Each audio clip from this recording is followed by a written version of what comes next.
Muito boa noite, queridos irmãos e irmãs, companheiros do Núcleo de Estudos Espíritas Chico Xavier.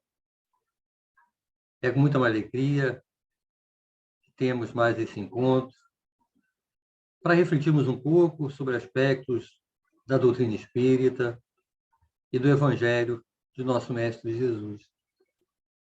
Tradicionalmente, iniciamos com a frase de Chico e a reservada para o início das nossas reflexões dessa noite é a seguinte: a melhor maneira de aprender a desculpar os erros alheios é reconhecer que também somos humanos, capazes de errar talvez mais desastradamente que os outros.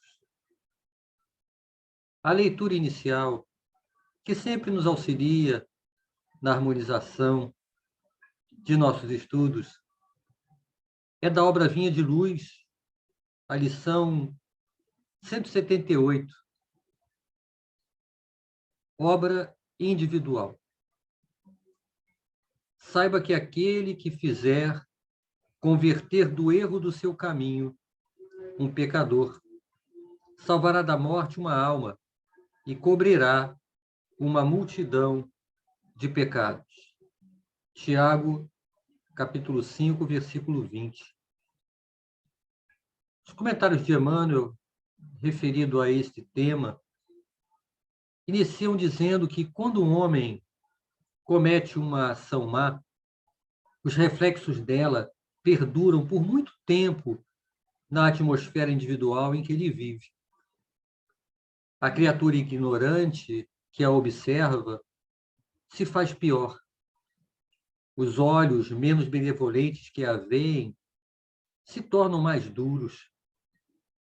O homem quase retificado que a identifica estaciona e desanima. O missionário do bem que a surpreende encontra mais dificuldades para socorrer os outros. Em derredor de um gesto descaridoso, congregam-se a indisciplina, o despeito, a revolta e a vingança, associando-se em operações mentais malignas e destrutivas. Uma boa ação, contudo, edifica e ilumina sempre. A criatura ignorante que a observa aprende a elevar-se. Os olhos menos benevolentes que a veem recebem nova claridade para a vida íntima. O homem, quase retificado que a identifica, adquire mais fortaleza para restaurar-se. O missionário do bem que a surpreende, nela se exalta, a benefício do seu apostolado de luz. Em torno da manifestação cristã, enlaçam-se a gratidão, a alegria, a esperança e o otimismo, organizando criações mentais iluminativas e santificantes. Se desejas, portanto, propagar o espírito sublime do cristianismo, atende à obra individual com Jesus. Afasta os corações amados do campo escuro do erro, através dos teus atos, que constituem lições vivas do amor edificante. Recorda-te de que pela conversão verdadeira e substancial de um só espírito ao infinito bem, escuras multidões de males poderão desaparecer para sempre. Então, meus queridos, jamais apaziguados e serenados intimamente por esses ensinamentos, por essas palavras, que possamos nos unir em pensamento e sentimento nesse momento, para que juntos venhamos a nos apoiar no entendimento, no esclarecimento daquilo que nos será trazido, para que não apenas agora, mas também em outros momentos mais à frente, possamos acessá-los em apoio a nós mesmos e a nossos irmãos. Que assim seja. graças a Deus. Bem, essa página inicial do estudo de hoje fala do erro e do seu impacto naquele que o comete e também nos que o observam ou são impactados por ele, além de nos orientar em relação à postura mais adequada perante essa situação. Todos nós, de alguma forma, em algum grau, já tivemos contato com o Evangelho. Seja através do Novo Testamento, da Bíblia, ou do Evangelho segundo o Espiritismo, ou mesmo de ouvir ou ler algumas passagens dos ensinamentos de Jesus, que seja através daqueles filmes que contam um pouco da vinda dele aqui, que passam na TV, normalmente na época do Natal, quer dizer, está chegando a época deles serem exibidos novamente. Portanto, temos esclarecimentos sobre esse guia de conduta moral. Considerando as diretrizes contidas nele, eu gostaria de lhes fazer uma pergunta. Vocês erram? Erramos. Todos, sem exceção. Alguns desses erros que cometemos, na verdade, nem caiu a ficha ainda para nós. Mas dentre aqueles que já reconhecemos, de alguns até nos arrependemos. Mas será que arrepender-se basta? Será o suficiente? Há algo mais a ser feito? Nós vamos conversar um pouco hoje sobre o que a doutrina espírita nos fala sobre o erro e a reparação. Entre o momento que o erro é cometido até a conclusão da reparação daquele erro, há um processo que pode, na verdade, ter etapas variadas em sua manifestação de sentimentos e também durações distintas entre cada uma delas. Só para nos auxiliar em nosso raciocínio, vamos considerar que esse processo contém as seguintes etapas. Eu primeiro cometo o erro. Depois, eu tenho a consciência do erro cometido. Cai a ficha. A partir do momento que cai a ficha, que eu errei, eu posso ter uma diversidade de reações a isso. Trazendo algumas possibilidades, eu posso sentir culpa, remorso, vergonha. Em algum instante adiante, eu sinto um real e sincero arrependimento. A partir daí é que eu vou avançar para a etapa da reparação. Esse é o grande processo. Dependendo de como lidamos com o erro que cometemos, esse processo pode ser rápido ou durar muito tempo. Muito tempo mesmo. Às vezes, séculos, milênios. Quanto aos erros por nós cometidos, eles podem se enquadrar em falhas de duas grandes categorias. Os que infringem a lei dos homens e os que infringem a lei de Deus. Nesse momento, nós estamos encarnados, certo? Aqui estamos como indivíduos em sociedade, submetidos a uma série de códigos, leis, regras que visam regular as nossas relações, visam o bem comum.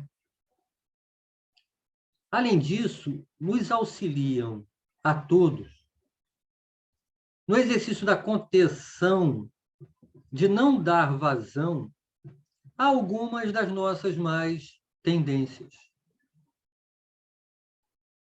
Mas existem situações em que erros são evitados, não devido à consciência de que não se deve fazer aquilo que está errado, mas pelos receio de ser pego e sofrer a punição prevista na lei. Este mecanismo, aos poucos, também vai nos auxiliando a nos livrarmos gradativamente das nossas imperfeições, justamente pelo exercício um pouco forçado dessa contenção. O importante é que, através do estudo da lei de progresso e da lei de sociedade, o nosso entendimento de que as leis dos homens também irão evoluindo aos poucos à medida que a sociedade moralmente progride é relevante demais para nós. Por quê? Porque o nosso esforço individual em cumprir a lei dos homens é necessário para o nosso progresso, mas irá refletir positivamente na coletividade.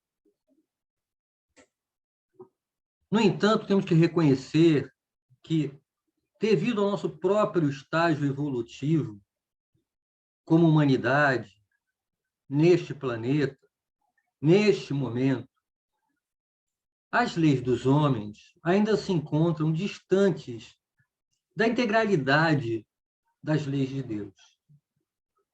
E aí como fica? Eu tenho que dar conta, eu estou encarnado, eu tenho que dar conta das leis dos homens. As leis de Deus eu deixo para depois? Não.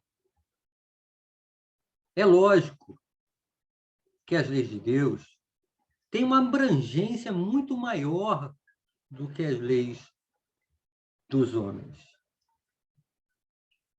E as leis de Deus, eu gostaria de ressaltar duas diferenças primordiais que elas têm em relação às leis dos homens. Nas leis de Deus, não cabe o se eu não for pego, meu erro ficará impune. Não cabe também o eu não desconheci essa lei, por isso não a cumpri. Por que não há razões em considerar impunidade em relação aos erros cometidos perante a lei de Deus?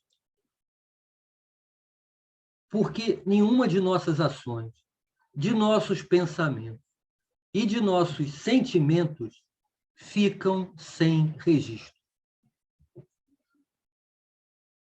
E é da bondade e sabedoria divina que seja assim. Que isso, Ivaí? Até os meus pensamentos, eles vigiam, isso é bom? Claro que sim. Nós precisamos ser acompanhados em todos esses aspectos para que sejamos auxiliados e amparados nesse nosso processo educativo que precisamos passar até que cheguemos à perfeição relativa que nos cabe atingir. E por que não faz sentido alegarmos ignorância das leis divinas para justificar os nossos erros? Quando Kardec pergunta aos espíritos onde está escrita as leis de Deus, qual a resposta? Que ela está escrita em nossa consciência. A grande questão é: o quanto temos consultado a nossa consciência quando da tomada de nossas decisões.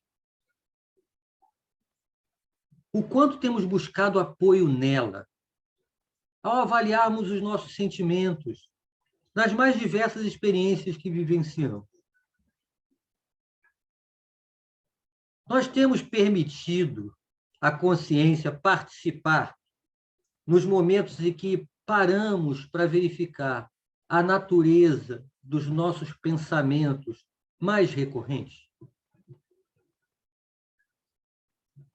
Fazer da nossa própria consciência uma parceira mais próxima, uma companheira do dia a dia mesmo, nos ajudará a evitar inúmeros erros. Sabe aquela amiga mais próxima, confidente, que não fazemos nada sem antes perguntarmos para ela o que ela acha? Essa amiga deveria ser a nossa própria consciência. Mas se cometemos o erro, a consulta à consciência, mesmo no momento posterior, tem alguma utilidade? Ela vai nos auxiliar numa etapa essencial daquele processo que nós conversamos no início. A etapa do cair a ficha. De perceber que eu cometi um erro.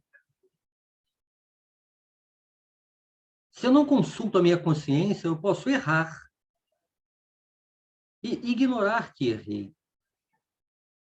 E se eu não avançar o passo na direção do reconhecimento do erro, eu não caminho nas próximas etapas do processo. Mas vamos lá. Reconheci que errei. Como nós reagimos quando reconhecemos que cometemos um erro? As possibilidades são várias. Vamos exemplos de algumas delas. Errei, mas se eu agir assim, tive lá meus motivos. Errei. Não tem jeito. Eu sou assim mesmo. Não sou perfeito ainda, né? Essas são duas posturas de reconhecimento do erro. Mas daquele que está muito próximo de tô nem aí que eu errei. O impacto dessas duas posturas é o da estagnação. A gente não evolui. A gente não aprende com o erro. Não avançamos no movimento de corrigir o erro e nem a nós mesmos. São duas posturas claramente equivocadas. E falando nisso, sobre aquelas frases, errar é humano. Todo mundo erra. Quando a gente escuta essas duas frases, quando a gente comete um erro, não precisa ninguém falar para a gente, não. A gente escuta vindo de nós mesmos. Eu tenho duas opções, realmente, quando escuto, mesmo que intimamente, essas duas frases. Uma é optar pelo caminho do desculpismo, tentando justificar o injustificável. A outra é reconhecer que eu sou falível, que eu estou longe da perfeição. E buscar isso justamente apoio para que eu não fique paralisado sob o peso desse erro. São duas posturas muito distintas. Uma me distancia do reconhecimento real da responsabilidade que eu tenho pelo erro. A outra, na verdade, me defende da estagnação. Mais algumas possibilidades de reação ao reconhecimento do erro cometido. Aquelas que eu citei anteriormente, vergonha, remorso, culpa. Envergonhar-se quando erra é até um sinal de impacto moral que parte da própria consciência. Gera para nós um certo grau de pesar por ter errado. Existem outros graus de pesar mais intensos: o remorso e a culpa.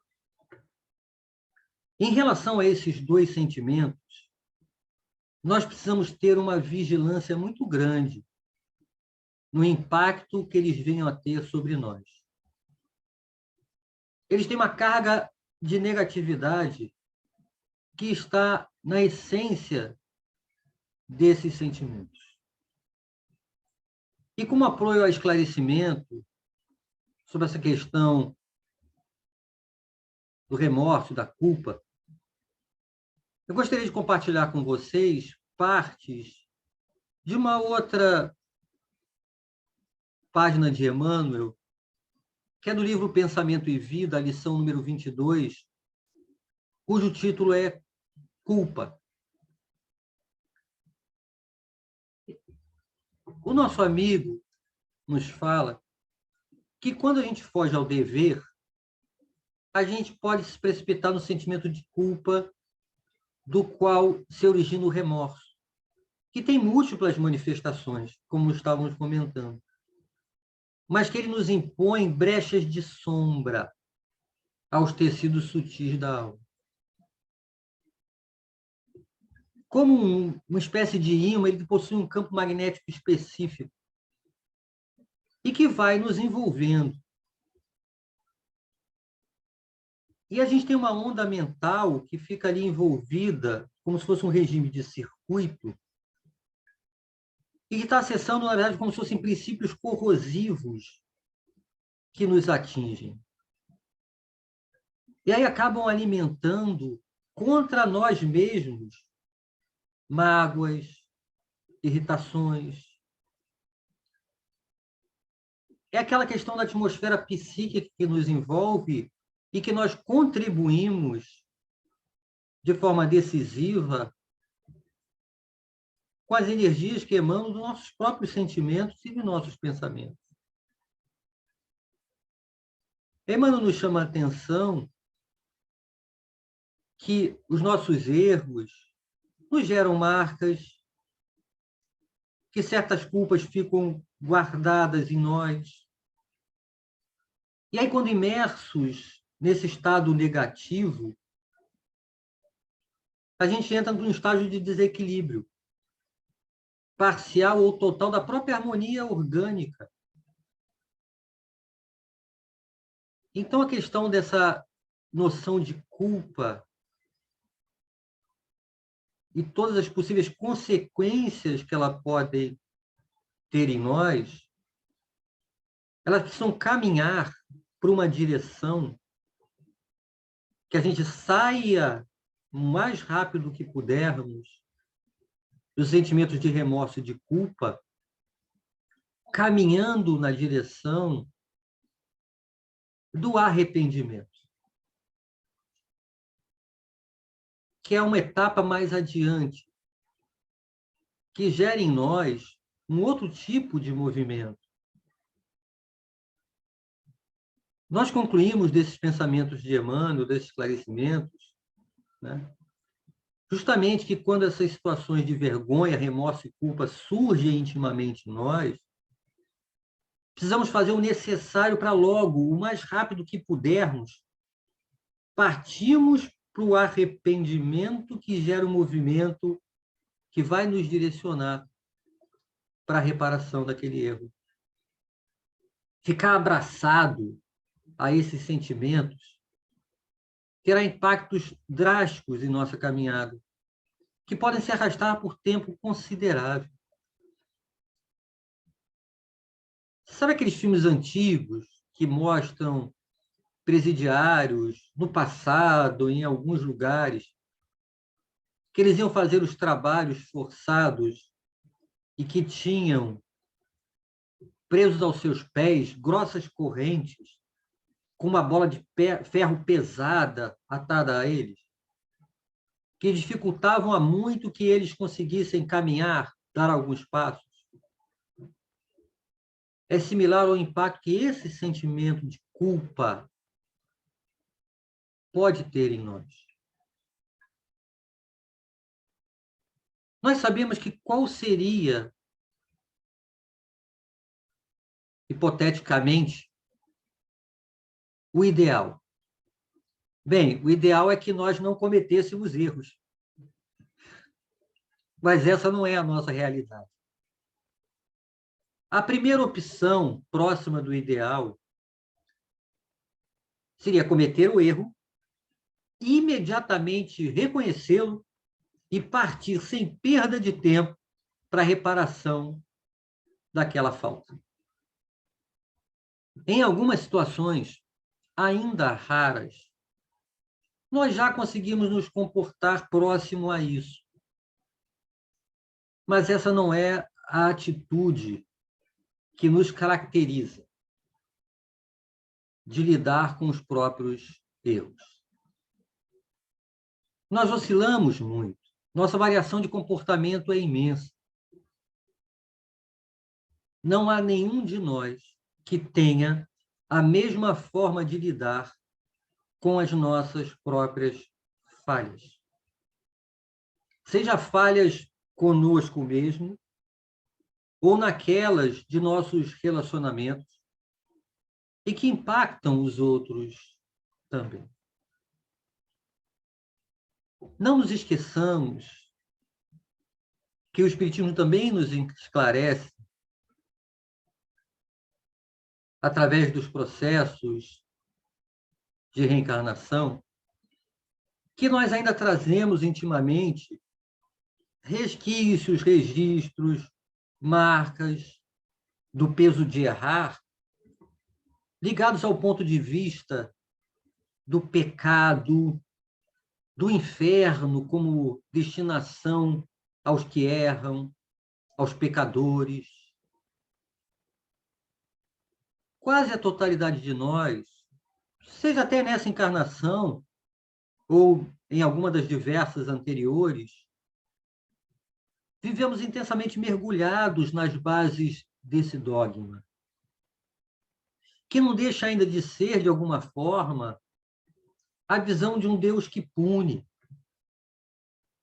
E, além disso, da possibilidade dessas penas serem eternas. O Livro dos Espíritos, na parte 4ª, no capítulo 2, a parte final, a partir das questões 1003, os esclarecimentos que nos são dados, por exemplo, a questão 1003, é se é arbitrária ou sujeita a uma lei qualquer a duração dos sofrimentos do culpado na vida futura. A resposta: Deus nunca obra caprichosamente, e tudo no universo se rege por leis em que sua sabedoria e sua bondade se revelam. E a 1004, em que se baseia a duração dos sofrimentos do culpado? No tempo necessário a que se melhore. À medida que progride, os sentimentos são depurados, seus sofrimentos diminuem, mudam a natureza. E complementando esses aspectos doutrinários, vamos à obra O Céu e o Inferno. Na primeira parte, no capítulo 7, que trata das penas futuras segundo o Espiritismo, lá no item do Código Penal da Vida Futura, o item 9, toda falta cometida, todo mal realizado, é uma dívida contraída que deverá ser paga. Se não o for em uma existência, sê-lo-á na seguinte ou os seguintes, porque todas as existências são solidárias entre si. Aquele que se quita numa existência não terá necessidade de pagar uma segunda vez. E o papel do arrependimento nisso tudo? Como é que ele entra? Como é que ele funciona dentro desse processo? Nessa mesma parte da obra O Céu e o Inferno, no 16º item, nos é colocado que o arrependimento, contanto que seja o primeiro passo para a regeneração. Então, vejam, enquanto eu estou na culpa, no remorso, na vergonha, eu ainda não estou caminhando na direção da reparação. Só o arrependimento é que me leva nessa direção.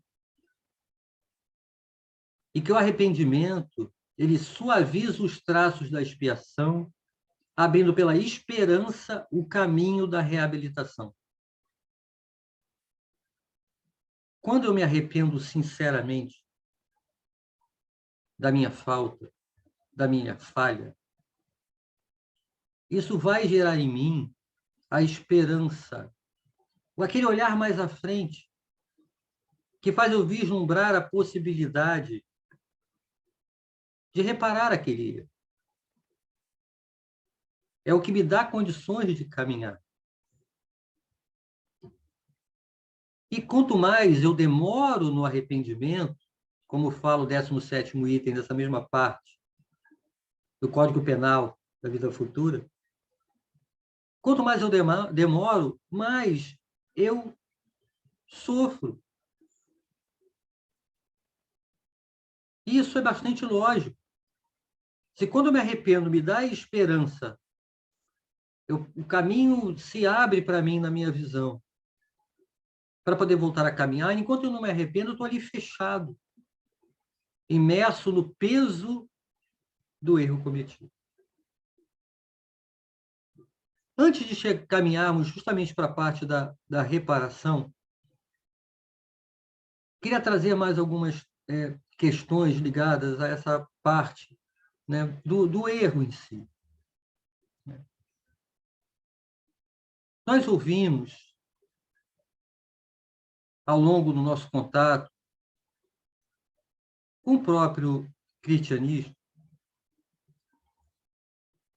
e vem nessas horas aquelas questões de: mas Deus, no seu infinito amor, na sua bondade, Ele não vai perdoar? Ele não perdoa os meus erros? Tanto Ele perdoa nossos erros, que Jesus, no seu último instante na cruz, clama ao Pai que nos perdoe, porque não sabemos o que estamos fazendo. Só que o perdão, seja de Deus, seja de Jesus, ou até daquele que ferimos, que machucamos, que prejudicamos, o perdão deles não apaga a nossa falta. Não nos isenta da responsabilidade. Não nos exime da necessidade da reparação.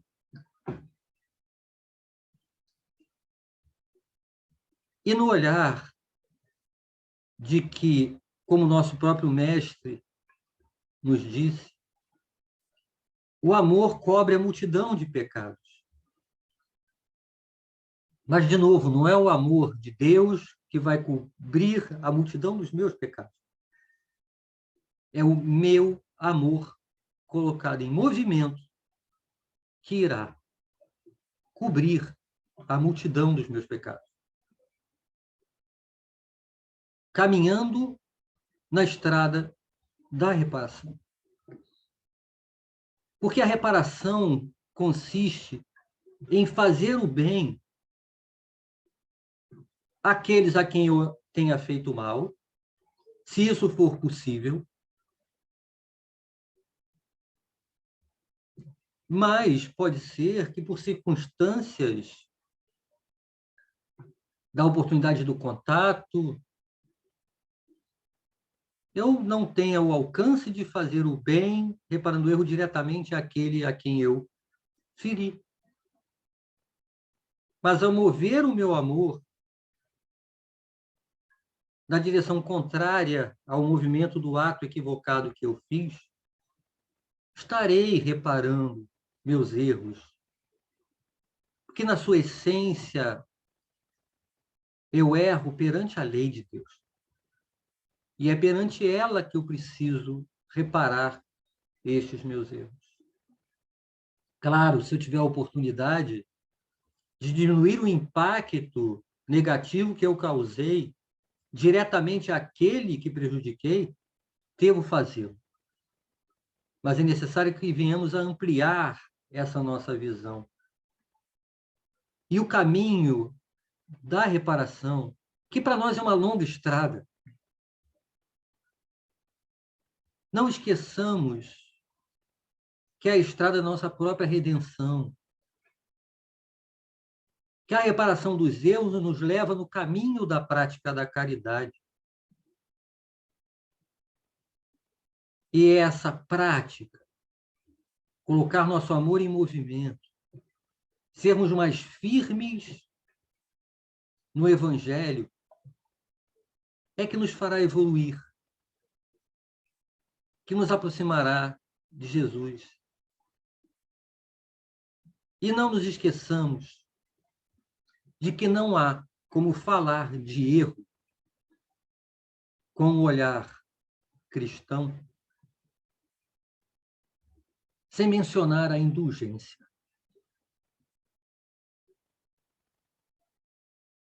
Devo ser indulgente com as falhas do próximo, por reconhecer que eu falho. Como disse o Chico naquela frase logo lá no início, reconhecer que eu sou capaz de errar e até em erros mais clamorosos do que o meu irmão, deve ser a base essencial da nossa indulgência para com todos. Nós somos diferentes, nossa história é diferente, nossa aquisição de virtudes é diferente, nossos defeitos são diferentes. Então, cometemos erros distintos. Mas que isso venha a ser para nós a base da nossa indulgência com o outro, reconhecendo o quanto de indulgência precisamos que os outros tenham conosco. E para quem possa estar se perguntando intimamente agora, na condição de espíritas, devido ao esclarecimento que nós temos, para quais possíveis erros nós devemos estar intensamente atentos para não cometer? Emmanuel, na obra Portal da Luz, lição número 15, na Seara do Cristo, nos fala assim: na condição de espíritas, estejamos ou não atrelados ao carro físico, muito frequentemente perpetramos erros clamorosos, como sejam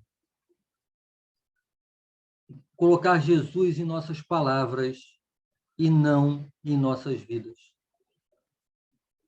desertar da evangelização, não dar importância à vida espiritual, desdenhar a prece, recusar o estudo, nunca encontrar tempo para as boas obras, não praticar o bem de que sejamos capazes, cair na indisciplina a pretexto de esposar uma doutrina de livre pensamento e fé raciocinada,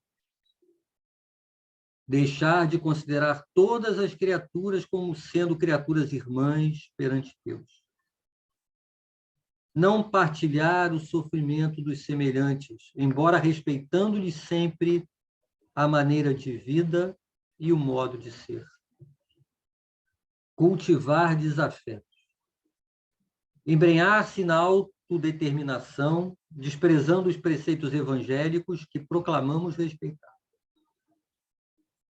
não assumir responsabilidade diante do bem de todos, atendendo a temores e preconceitos. Então, queridos, estejamos atentos.